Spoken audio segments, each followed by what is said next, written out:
Namaste and welcome back to today's episode of Mahabharata Matters. In the previous episode, we saw that the Pandavas had turned Khandava Prastha into Indraprastha. They were living happily in that kingdom.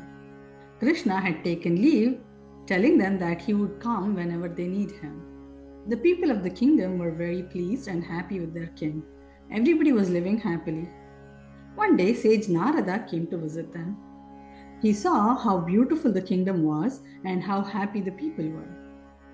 He suggested to the Pandavas that their unity is their strength. They should never quarrel with each other so that the Kauravas will never be able to defeat them. He also told them a story. He told them that once there were two brothers who fell in love with an Apsara. Because of their love for the lady, they fought with each other and destroyed each other.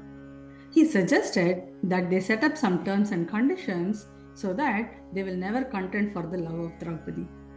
Saying so, sage Narada left. Now the Pandavas got to thinking. They said as per his suggestion, they should set up some rules. The rules were that Draupadi will stay in each person's house for one whole year. In their private quarters, the other brothers were forbidden to enter. By accident, if anyone entered, that person was supposed to go to an exile for a whole year. Draupadi started living in Yudhishthira's quarters for the first year. Around that time, a Brahmana approached Arjuna.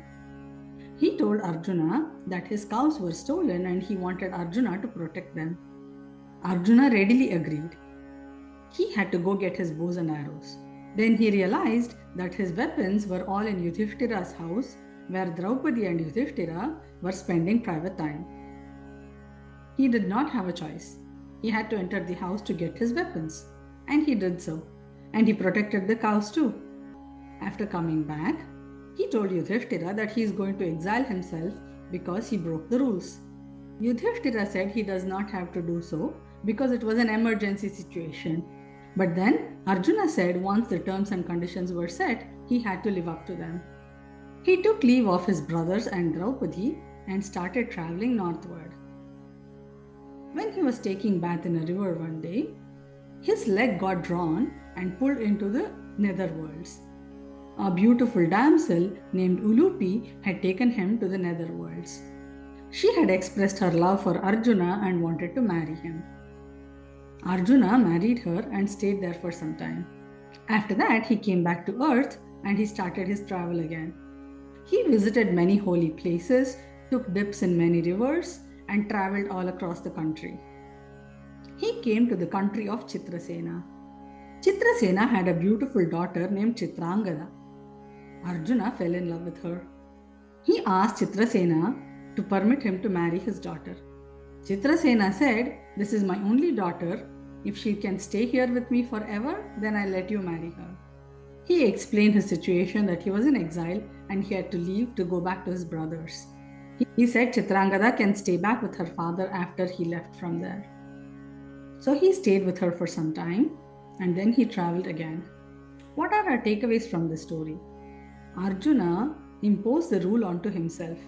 Although Yudhishthira said he doesn't have to exile himself because it was a required situation, Arjuna did not take the easy way out. He wanted to abide by the rules that they had set up for themselves. This shows us that we have to preach what we practice and practice what we preach. We have to first follow the principles we set up for ourselves, and only then we can tell others to follow. Nobody was there to penalize Arjuna or check if he followed the rules they had set up for themselves. But then his Atma Sakshi, his consciousness, would not allow him to break the rules they had set up. That is a beautiful principle that we can emulate from Arjuna in this episode. With these thoughts, we come to the end of today's episode. Remember, in this series, we are discussing matters of Mahabharata, because even today, Mahabharata matters. Hari Om!